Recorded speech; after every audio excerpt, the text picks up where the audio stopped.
Gente querida, aqui o professor Geraldo Cardoso Sobrinho. É um prazer muito grande estar com você de novo e participando da sua vida, dos seus sonhos, ajudando você a abrir portas.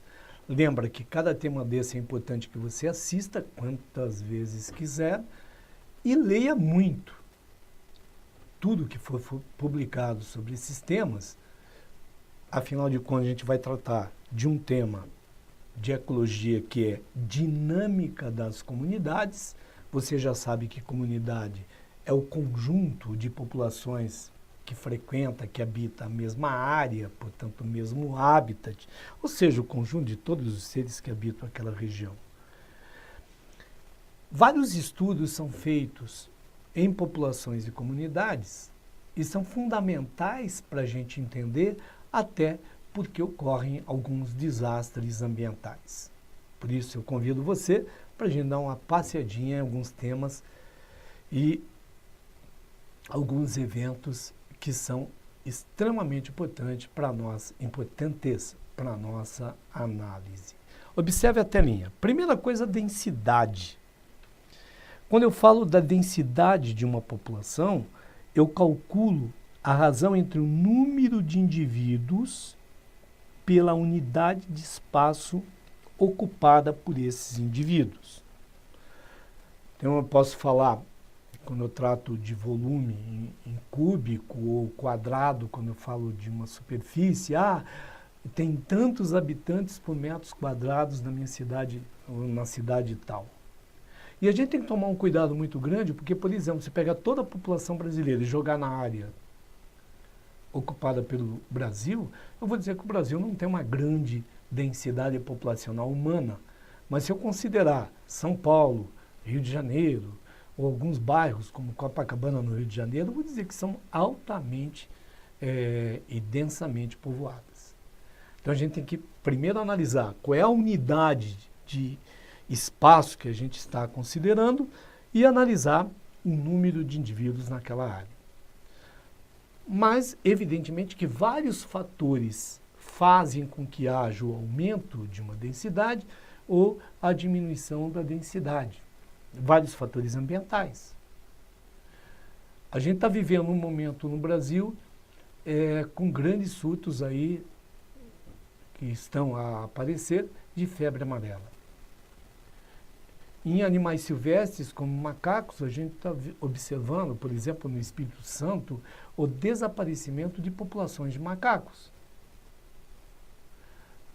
Por causa de quê? De uma doença. Então, é um fator ambiental que está diminuindo a densidade populacional desses animais. Veja como é importante. Mais do que você fazer um Enem, fazer um teste para algum lugar, é você entender o mundo em que você vive e poder participar ativamente da preservação da vida e não da destruição da vida neste planeta.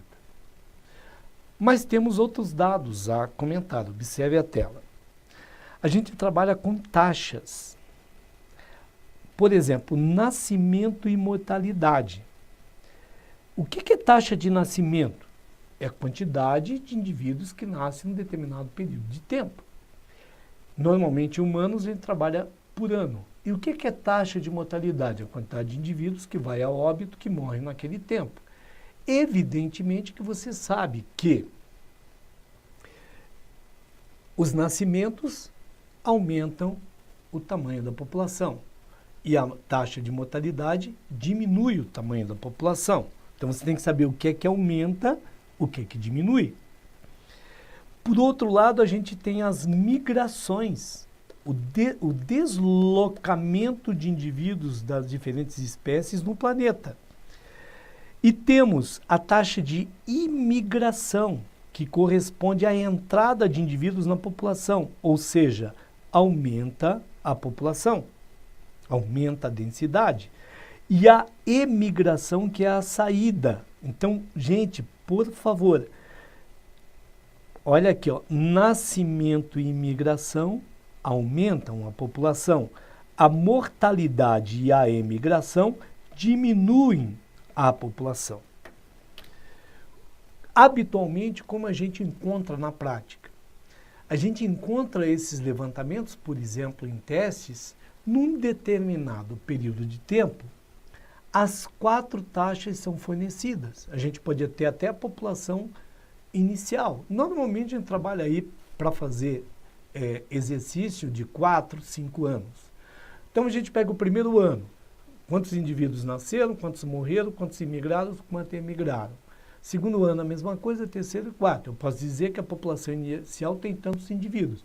O que você vai fazer? Ano a ano, soma natalidade e imigração e compara com mortalidade e imigração. Aí você vai ver se a população aumentou ou diminuiu. E observar quantos indivíduos a mais ou a menos tem na população naquele ano e você trabalha com o número inicial. Vai fazendo cada ano e você chega à população final. Isso pode ser trabalhado também em gráficos. Então você vai ver quando ano a ano se aumenta, se diminui, se permaneceu estável a população. Repito, o trabalho com essas taxas são fundamentais para a gente fazer esses cálculos em termos de população. Ok? Aqui está, ó, repetindo, natalidade aumenta o tamanho da população, imigração aumenta o tamanho da população. O que é que diminui? Mortalidade e emigração. Eu somo os dois e vejo a diferença. É bem tranquilo, eu tenho certeza que nenhum de vocês vai errar um cálculo desse sempre que necessário. Mas vamos continuar. Quais são os fatores que interferem no crescimento da população? Alimento. Claro, faltar alimento diminui, tem excesso de alimento, aumenta. Competição. Então, dependendo das espécies, sempre que houver competição, aquela espécie mais frágil ou desaparece ou migra. O parasitismo. Acabei de comentar para vocês o caso da febre amarela e de populações de macacos, por exemplo, de bugios no Espírito Santo. Aumentou o parasitismo, muitos indivíduos morrem, nesse caso a população está diminuindo. Predatismo. Tem mais ou menos predador na região? Se aumentar o número de predador, diminui o número de presas. Se eu diminuir o número de presas, vai diminuir o de predador. Por quê? Porque não tem alimento disponível. Olha que legal. E fatores climáticos. Então, cada espécie adapta a um tipo de clima. Se eu tiver um período de mudança drástica climática, muitos indivíduos não se adaptarão e desaparecerão. Ou se eu tenho uma época de um clima favorável, muito legal, aí eu tenho uma maior reprodução e acaba aumentando o tamanho da população. Eu quero que você guarde esses dois conceitos. Primeiro, o potencial biótico é a capacidade de adaptação de um indivíduo ao seu meio. Então, você imagina que chegou uma espécie nova num determinado meio. Ela pode ter baixo potencial biótico, médio potencial biótico, alto potencial biótico. É claro que quanto maior o potencial de adaptação biótico, mais facilmente crescerá a espécie. Só que a gente acabou de falar de fatores limitantes do tamanho da população, como parasitismo, predatismo, por exemplo. Ora, parasitos, falta de comida, competidores, predadores que existirão no meio, eles representam a resistência do meio à adaptação daquela espécie. Você já percebeu que a gente tem que fazer uma comparação do potencial biótico da espécie e a resistência do meio. Se a resistência for muito maior do que o potencial biótico, a espécie desaparece. Qual é a única forma da espécie se manter? Que ela tenha um potencial biótico acima da resistência do meio. Portanto, eu quero que você sempre compare PB, que é o potencial biótico, com R, que é a resistência do meio. Então, vamos lá. Ó. Potencial biótico. Então, ó, 2 fatores colaboram para o sucesso ou não da espécie num novo meio. Primeiro, o potencial biótico, eu já falei para vocês, que é potencial de crescimento.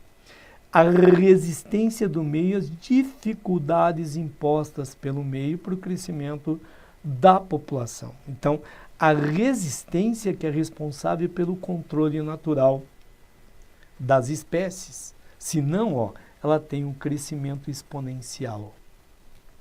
E a gente começa a entender o que aconteceu com a espécie humana no planeta.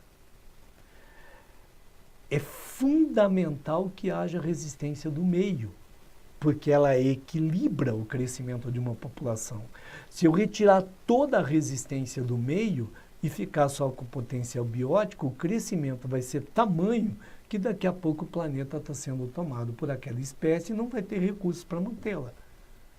Você imagina que a nossa espécie hoje nós temos 7,5 bilhões de pessoas no planeta. Não há recursos no planeta para manter 7,5 bilhões de pessoas. E aí? Por quê? Porque a partir da Revolução Industrial nós minamos a resistência do meio. Ao longo do final do século XIX e ao longo do desenvolvimento do século XX, nós produzimos alimento em massa. Urbanizamos, acabamos com os predadores naturais, humanos. O desenvolvimento da medicina controlou muitos parasitos. Resultado, houve um boom populacional humano, um crescimento exponencial humano, o que representa um desastre ambiental também. Então, que bom que haja o equilíbrio entre o potencial biótico e a resistência do meio. Mas eu quero que você aprenda a analisar mais um dado, que vai vir sempre um gráfico. Existem 4 etapas experimentadas por uma população quando introduzida em um novo meio. Primeiro, é a adaptação inicial da espécie. Então, tem um crescimento lento, que a gente já vai ver no gráfico. A hora que ela se adaptou ao meio, entra em cena o potencial biótico. Por quê? Porque como é uma espécie nova, não tem muita resistência. Então, ela experimenta um crescimento exponencial, crescimento rápido. Quando a resistência do meio entra em ação, retarda o crescimento. E aí vai ao equilíbrio. Um ano cresce um pouquinho mais, outro ano a resistência maior desce um pouquinho menos, mas fica naquela faixa de equilíbrio. Então lembra sempre, são 4 etapas. Apareceu uma espécie nova, ela vai se adaptando, um crescimento bastante sutil. De repente, potencial biótico, crescimento exponencial. Se eu não tiver resistência, vai ocupar todo o meio. Aí a resistência entra em ação, crescimento retardado, depois o equilíbrio, como você vê nesse gráfico. Então, aqui a curva do potencial biótico. Você vê, primeira etapa. Aqui está a primeira etapa, o crescimento sutil, retardado, a espécie está começando a se adaptar ao meio. Aqui o crescimento exponencial, a segunda etapa, potencial biótico em ação. Se não tiver resistência no meio, a curva será essa. É o que eu falei para vocês que aconteceu com a população humana no planeta. Mas entrou em ação a resistência do meio, aí eu tenho essa terceira etapa, que é o crescimento retardado. Olha aqui a curva. Ora, se a resistência for tamanha maior que o potencial biótico, essa espécie pode desaparecer, ou fará a 4ª etapa, que é o equilíbrio dinâmico aqui. Às vezes o pessoal até faz isso e deixa a linha retinha, que é a linha do equilíbrio com o meio. É claro que, na verdade, não existe isso. Na prática, é o que a gente vê nesse gráfico.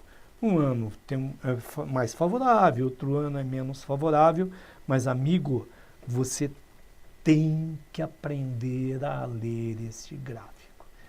Este gráfico é muito cobrado. Você faz a leitura das 4 etapas. E quando ele está alterado, eu tenho que fazer a análise do que está acontecendo no meio. Lembra que eu disse para você, esta segunda etapa, até mais ou menos a Revolução Industrial, a gente estava numa faixa de equilíbrio. Aí aconteceu o quê? Nós minamos todos os fatores de resistência praticamente ambientais que limitavam o crescimento da espécie humana. Em 200 anos, a gente pulou rapidamente para 7 bilhões e meio, chegaremos a 10 bilhões. Não há terra para tanta gente. Aqui está a gênese das questões todas ambientais que a humanidade enfrenta. Você tem que aprender a fazer a leitura para conseguir entender a realidade na qual nós vivemos. Mas vamos continuar. Temos um outro detalhe da dinâmica das populações que a gente chama de sucessão ecológica. Gente, o que significa suceder? Ah, tal fulano é o sucessor do presidente, sucessor do rei. Suceder é tomar o lugar de. Imagine o seguinte, nós temos várias áreas do planeta que a gente tem experimentado atividade vulcânica intensa, com o surgimento de novas ilhas, novos locais. É claro que se você for num lugar onde tem uma erupção vulcânica dessa, por exemplo, jogou lava lá no mar e solidificou, eu tenho uma área completamente estéril, sem vida alguma. Quem for na mesma área daqui a 200, 300, 400 anos pode encontrar uma cobertura florestal maravilhosa. Como a gente sai de uma área completamente sem vida para uma área, como eu acabei de falar, florestal? Comunidades vão tomando lugar umas das outras, até eu chegar num ponto final extremamente complexo, onde não aumenta mais. Por exemplo, quem mora em casa e tem jardim, normalmente vai lá aparar grama, tirar outras espécies vegetais que aparecem. Ah, eu vou tirar o mato. Se você deixar um ano sem limpar o seu jardim, essa grama vai desaparecer. Nós encontraremos outros vegetais. O que é que significa isso? Uma comunidade está tomando o lugar de outra comunidade. Esse fenômeno chama sucessão ecológica. Então, o fato de você ir lá parar a grama do seu jardim, de você tirar outros vegetais que aparecem além da grama, você está bloqueando um fenômeno natural chamado sucessão ecológica, porque se você abandonar lá durante vários anos, você vai encontrar uma florestinha no futuro. É isso que a gente precisa entender. Portanto, vejam, o que é a sucessão ecológica? É um processo biológico, está aqui, ó, em que as comunidades vão tomando o lugar de outras comunidades até chegar no máximo da complexidade, onde ela não vai mais além. A gente chama de comunidade final ou clímax. Nós temos 3 tipos de sucessão, mas a gente vai estudar no ensino médio apenas 2. A primária, aquela que ocorre em local nunca antes habitado ou onde a vida foi completamente degradada. Tá? Então, não existe vida alguma porque eu detonei a vida na região. É aquele exemplo da ilha vulcânica nova que surgiu sem vida alguma. Ou foi lá, soltou uma bomba atômica, sei lá, detonou o ambiente inteiro. Agora, num lugar onde já há vida e ela vai alterando até formar uma nova comunidade, aí a gente chama, olha aí, de sucessão secundária, em locais já habitados. Por exemplo, aconteceu uma queimada, como está acontecendo no Chile agora, você foi lá, desmatou porque queria virar agricultor, desistiu da ideia e abandonou o campo. Ou um lago que vai assoreando, vai aterrando, o destino de todo o lago é desaparecer um dia. Por quê? Porque vai sedimentando o fundo até que ele desapareça. Então tinha um lago, assoreou, desapareceu com o tempo, chegou lá, tem um bosque. Houve uma sucessão secundária. Então, primeira coisa que eu quero que você saiba, está acontecendo, partiu do zero, onde não há vida, sucessão primária. está modificando o ambiente onde a vida já existe e promove uma nova sucessão, é secundária. A gente também tem a destrutiva, aquela que não termina em comunidade de clímax, que acontece com a decomposição de cadáveres, né? Então você imagina, tem um cadáver, as bactérias vêm, fungos vêm, vão se alimentar desse cadáver. É claro, quando acabar o cadáver, acabou a comida, e também eles liberam toxinas para o local, seus resíduos, que acabam intoxicando o próprio grupo, e aí morre todo mundo. Por isso chamada de sucessão destrutiva. O que é que nós precisamos dominar? A sucessão primária e a secundária. Então vamos lá na primária. Os primeiros seres que se instalam constituem a chamada ecésis, ou ecese. Aí passa por um período intermediário que nós chamamos de série ou série e termina na comunidade clímax, que é a final. Então, ecésis é a comunidade chamada pioneira. São os primeiros seres que se instalam numa região onde não há vida. Eles têm grande amplitude. O que quer dizer isso? Topam qualquer coisa, vivem em qualquer ambiente. E não são especializadas essas espécies. Quais são os primeiros seres que se instalam? Fundamentalmente cianobactérias, líquens e, na sequência, musgos e gramíneas, que já podem ser considerados como comunidade intermediária. No local onde nunca houve vida, então vem cianobactérias, os líquens, que é a associação de alga e fungo, e acaba alterando o meio, por exemplo, a rocha-mãe, e produzindo solo primitivo. À medida que vai alterando o meio, vai abrindo caminho para novas espécies, que vão formar a chamada comunidade intermediária. Então, de tempos em tempos, essa comunidade vai modificando o meio e vai dando lugar para outras espécies até chegar na comunidade final. Então, o que é que acontece? A menor amplitude, ciclo de vida mais longo, mas pouco especializadas ainda, como ervas e arbustos. Então, guarde bem, gente, a comunidade pioneira, o nome diz pioneira, a primeira chamada ecésis. Durante algum tempo a intermediária, que pode durar aí centenas de anos, a gente chama de série. E, finalmente, a comunidade final, ou clímax, que é a definitiva. Então, homeostasia quer dizer em equilíbrio dinâmico. Ciclo de vida é longo. São espécies, por exemplo, vegetais que vêm a árvores aí para ficar centenas de anos, muito especializadas, então vivem exclusivamente naquele ambiente, naquele clima, portanto tem pequena amplitude, não suportam grandes variações. Fundamental que você guarde isso. Uma sucessão primária começa onde nunca tem vida. Qual é a primeira comunidade que se instala? Pioneira. O ecésis. Alterou o meio, abriu caminho para outras espécies que vão trocando as comunidades com o tempo. Comunidade intermediária, o série. Chegamos no máximo, não consigo ir além. Eu tenho a comunidade final, o clímax, como é o caso da Mata Atlântica, da Floresta Amazônica. Só você tem que tomar um cuidado. A comunidade clímax, ela é muito sensível, porque ela está no equilíbrio dinâmico. Então, alterou esse meio, causa um desequilíbrio que eu levo aí sim a uma sucessão secundária. Gente, lembra que a gente partiu do nada para chegar numa floresta. Então, você não precisa... preciso guardar, memorizar isso. Não precisa, você deduz. Dá uma olhada aqui nas características de uma sucessão. Aumenta a biomassa. É claro que aumenta a matéria orgânica. Por quê? Porque eu estou aumentando a quantidade de espécies, de indivíduos dessas espécies.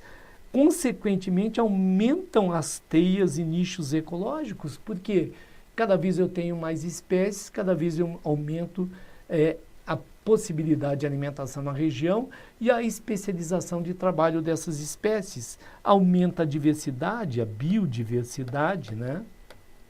Aumenta o ciclo de vida. aumenta a especialização, a produtividade bruta é a quantidade de energia que entra. É claro que aumenta, né? Mas aumenta o consumo também. Ora, o que diminui?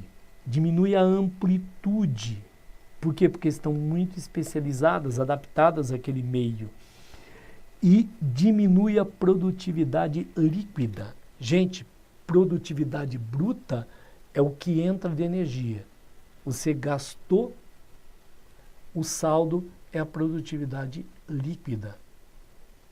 Então veja aqui, a produtividade líquida resulta da produtividade bruta menos a respiração, menos o trabalho.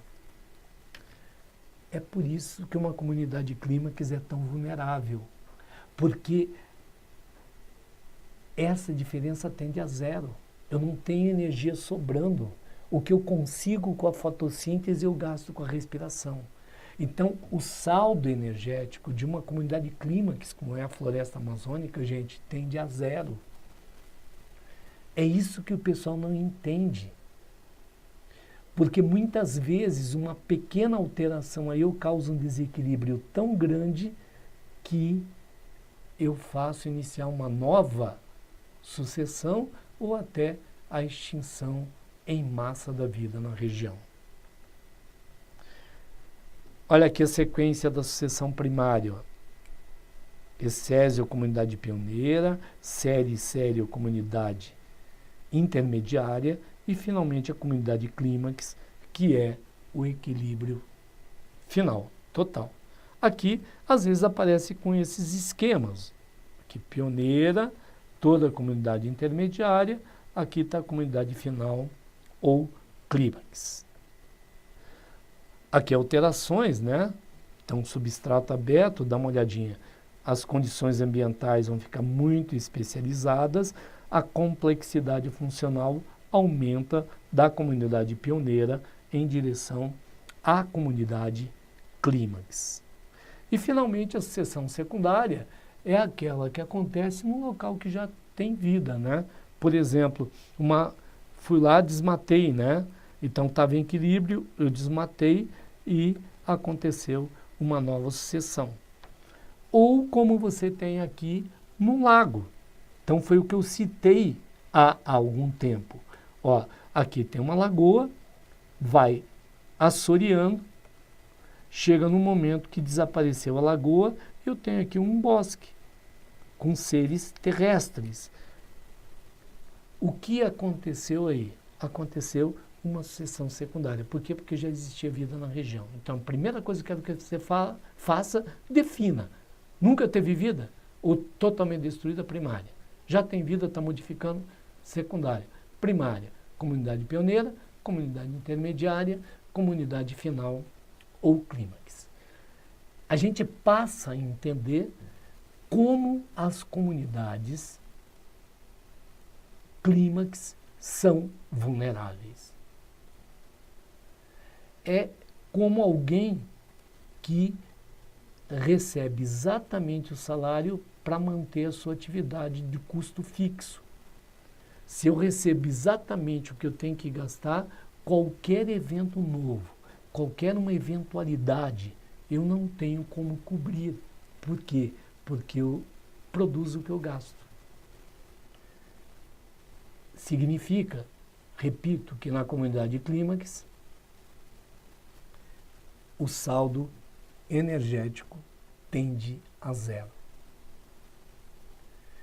Não somente para o curso da sua vida, não somente pensando em concursos e Enem, eu adoraria que você lesse mais e entendesse quão vulneráveis são as comunidades clímax e passasse a informação para frente. Porque quanto mais pessoas souberem, mais a gente consegue preservar a vida no planeta, preservando a espécie humana.